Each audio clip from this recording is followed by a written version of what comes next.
Hello, good morning. This is a video presentation on preparing a blood film or a blood smear and staining this.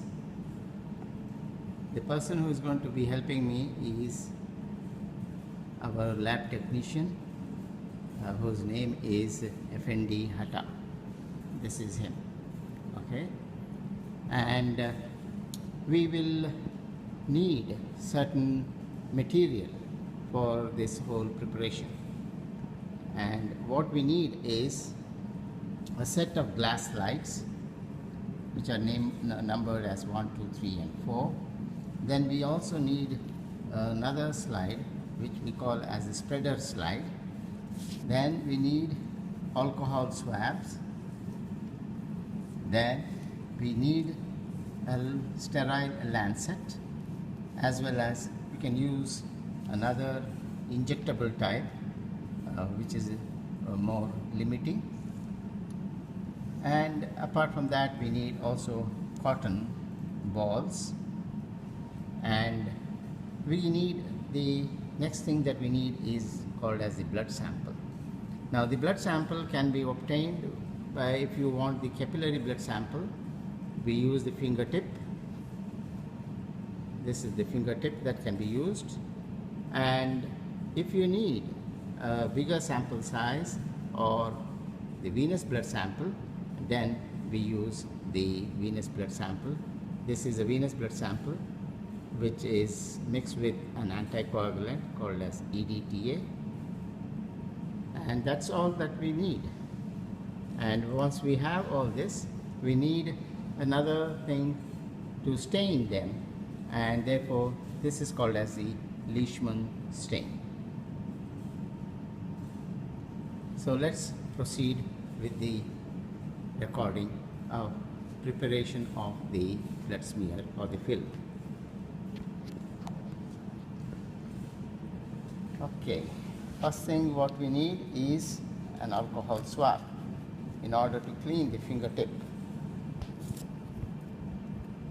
So we keep this in place, as well as we keep an alcohol or a cotton piece in order to stop the bleeding. Then what we need to do is take the alcohol swab and apply it to the fingertip. This is in focus, isn't it? Okay. Allow the fingertip to dry, and then you can use a tip and break the tip, and use a sterile lancet, and you can swing the fingers in order to increase the blood flow towards the periphery. Then if you have to press the base of the finger and boldly prick in order to get a blood sample, and this is how we do it. This is how the blood sample is obtained, and this is going to be transferred onto the slide. That is how we take the blood sample, and then we place it over here, and then another sample over there. So that is all that is required in order to make the slide. Now one has to hold the slide firmly on the table and use the spreader slide. Keep the slide, or place the slide in front of the blood drop and bring it backwards, and allow the blood drop to spread from one end to the other end, and then move it forward in a uniform pressure. Holding the slide, bring the drop of blood, and then prepare the smear. Similarly, do the others also. And this is the way we can have a set of 4 slides. This is how it will appear when the blood smear is made. and this is how the blood smear appears, and this will be a wet one, whereas this will be how it will look when it is dry. Okay, so we have to allow this to dry, and only after it is dried we place it on to the staining rack, which is here in the sink. You place them across the staining rack, and so therefore what I need to stress upon this is that you have to have a head end and a tail end or a feathered end, and then two edges or borders should be there, two lateral borders, a head end and a tail end. This is how the smear has to be prepared, and the smear or the film has to be spread over more than 3/4 of the slide. This is what is important. We place them across. Now they are all dry, and do we use this one? We'll keep that. Okay. Then we add the stain. Now this stain is called as the Leishman stain, and this stain contains methylene blue, an acidic dye, it's a basic dye, and we also have eosin yellow, which is dissolved. Both of them are dissolved in acetone-free methyl alcohol. The reason why we use acetone-free methyl alcohol is acetone will break down the cells, and we don't want that to happen, and that's why we use these. So you add a number of drops to cover the smear, and leave it aside for 2 to 3 minutes.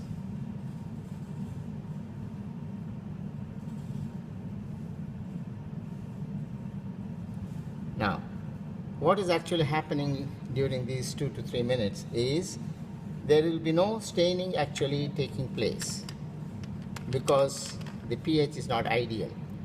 At this particular stage, we have the fixation of the cells or the blood film onto the slide that is taking place. This is why it's very important for us to leave it for at least 2 to 3 minutes. Pause. The reason why I am rocking this is because there's a slight amount of tilt, and we need to see that the film is fixed uniformly, and therefore allow the stain to cover the whole smear in a proper way. Here is the distilled water. Pause it. 2 to 3 minutes time is over, the fixation is over.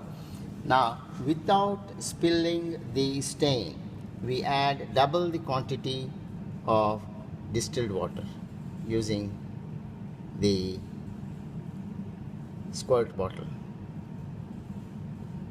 and without taking care to see that we don't spill the fluid. So that is what has to be done, and then we keep rocking it and wait for 8 to 10 minutes, or maybe even a little more. This will be by trial and error, because you need to know the quality of the stain, and that's what is important.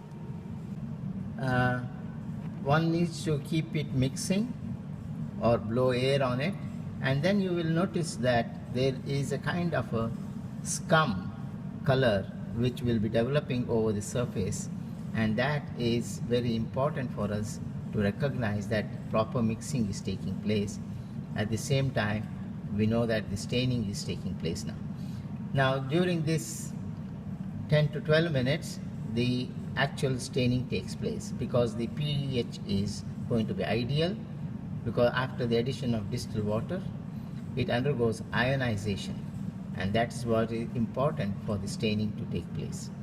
Now, with regards to the stain, the white cells are going to be stained. Otherwise, when you look at a blood film, it doesn't appear to be colorful. If we are staining it to make them colorful, and as you know, the methylene blue will stain, which is the basic dye, will stain the acidic part of the cell, that is the nucleus and the granules, which are acidic. And then you have the eosin, which will be staining the which is the eosinophilic part of it, and that will stain the basic part of the granules, the eosinophilic granules. And that's how the staining will take place. The nucleus will become blue in color, whereas the granules will appear either blue or will be appearing reddish pink in color. So we leave this for about 10 to 12 minutes. Okay, the reason why we do this mixing by rocking the slides is to prevent the scum particles or the stain particles to stick onto the slide, because otherwise we will have black dots when we are observing the cells, and they may not be the granules that are stained. So when the 10 to 12 minutes duration is over, we take the flush bottle and we flush it out. This is how it has to be done. Similarly, you flush out the others and then wash it under running tap water for at least 2 to 3 minutes, so that complete excess of stain is washed out and these scum particles are also removed. So this is how we open up the tap and then we wash it under running tap water. This is how we do it. Okay, and then the other one. You have to make sure that it's washed properly and thoroughly. Thorough washing has to be done.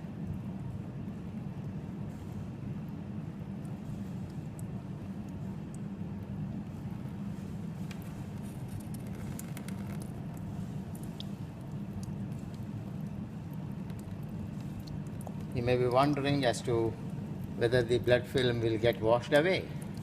It's not possible because it has been fixed already by using acetone-free methyl alcohol.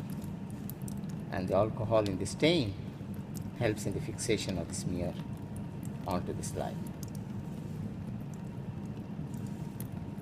Once this is over, all you have to do is allow it to dry. But before that, we wipe the undersurface of these slides by using a wet cotton, so that any of the stain that is spilled over is removed, and then we keep it at an angle for it to dry. This is how we can allow it to dry.